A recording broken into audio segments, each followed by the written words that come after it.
johnxfire MLP. Thank you so much for your time here, for having an interview with me. So first thing first, congratulations for casting the ESL One Kuala Lumpur. How is it feeling? Thank you. The event's going really good.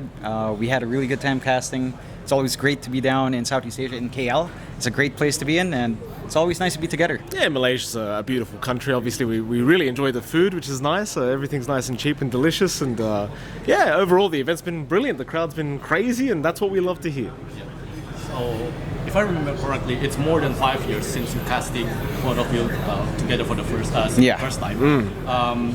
Having you, both of you, on LAN event, what is the difference between casting online during COVID specifically and also casting online event?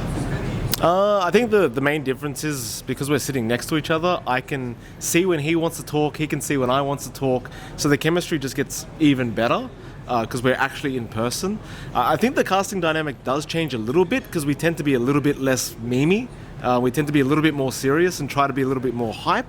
But overall, I think the product increases a lot. Like, it gets a lot better when we're in person and we can actually see and feel each other, you know. By feel, I don't mean feel, you know. It's more like the presence, you know. I can see him looking at me ready to talk. So it's, It's a lot easier. I think casting online has its own obstacles. I think me and Mike work pretty well in those constraints, but it's always better to be on location. Yeah.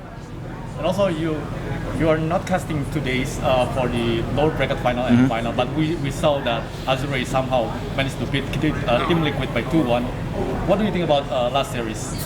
It was a really good series. Like, I was watching, especially that second game.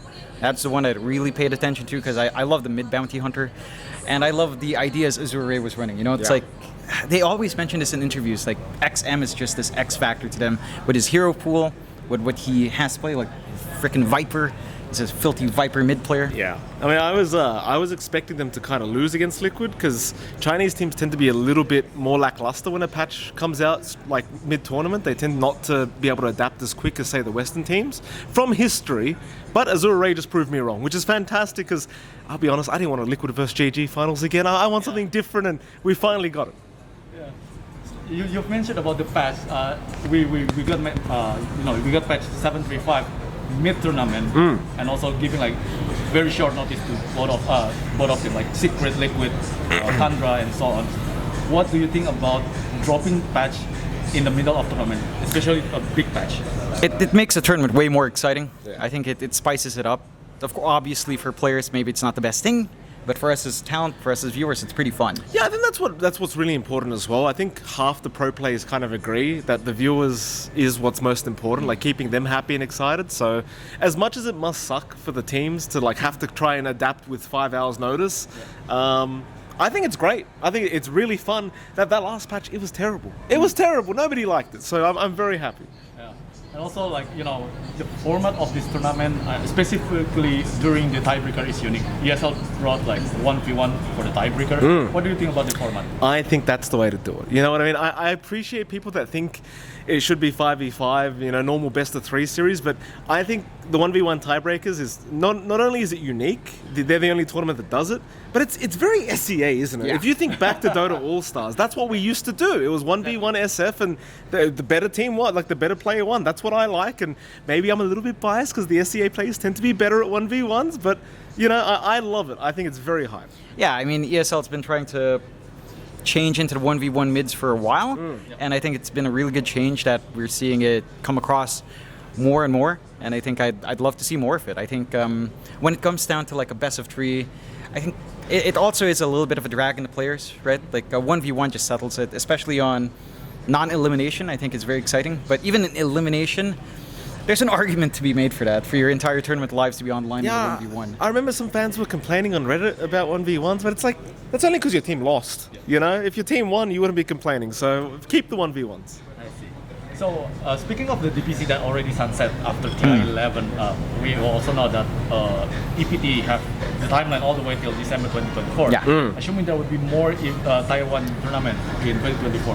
What do you think about the change, and what do you expect in 2024 of the tournaments? I expect a lot of tournaments. From what I've been hearing, there's a lot of rumors swirling around that, you know, I think a lot of people thought with DPC gone, there was going to be less Dota. I think there's going to be almost double the Dota. Really? I know there's no announcements, but I've been hearing some words. There's a lot of Dota coming. Trust me, it's going to be a good year. Yeah, it's best to stay optimistic. There are plans that we've heard that are swirling around. I think on the offset, even all of there's a caveat, right? Like losing DPC is more than just like the lands. It's really stability for tier 2, and I think that's what is missing. So while it may provide more top tier Dota for your average viewer, more tournaments for like say the top 2 teams in each region, the tier 2 teams will take a hit, and that's just the reality of that shift. We have ESL One here in Malaysia for the second time in consecutive years, and we have different location between Genting and Kuala Lumpur. What do you think about this year's tournament? About the crowd, about the teams that are performing well, and about we spoke about the patch changing in middle tournament, but in general, what do you think about the tournament? I love the tournament here in KL. I think in comparison to like Genting, it's a lot easier for people to come down here. It's in the city, so it's way easier to get locals to come in. Your local fans, they don't need to travel an hour away, book a hotel. So it's much more conducive for the crowd, and the crowd has been amazing this event. Not that it was not amazing in Genting, it's just you feel a different level here. Yeah, let me throw a little bit of shade at some other tournaments. We don't need 5-star resorts to host tournaments. You know what I mean? Find an arena or a convention hall. It doesn't have to be expensive. We don't need to see the fancy hotels and all that crap. We don't need it, right? We just want to see good Dota with a hype crowd. So stop with the 5-star resorts. All right. So 2024 will be a long journey for all of us in Dota to see. What do you expect in Dota in general? I heard you from the tournament, the timeline, the tournament, but what do you expect for the general thing in Dota? Well, I'd really love to see these the frequency of the patches from Valve. They did mention with the shift in TI as well that we'd get more teamed events. Frost of Us, I suppose, is the launch of it. Whether or not that meets expectations, I think the community will have to suss it out. So far, it's just the chests. As of now, I feel like, personally, I don't think the replacement for that battle pass feeling at TI has really come yet. Yeah. So I'm looking at just when that happens and if it happens, and hopefully it does, because that's the entire point of splitting battle pass down. Yeah, I think without DPC though, there's not really an excuse not to have a good battle pass next year. So I feel like they probably will revert back and make a nice battle pass, and maybe we'll wait and see. But I think ultimately without DPC, I would prefer Valve just working on the game. Quite frankly, I think TOs can take care of the tournaments. Just work on the game. That's all we want. So one last question. You mentioned about the Valve doing the game instead of the tournament. We will have a new hero in 2024. Yes. And we have big patch 735. What do you expect from the new hero? I mean, it looks like a trap sort of hero. I don't.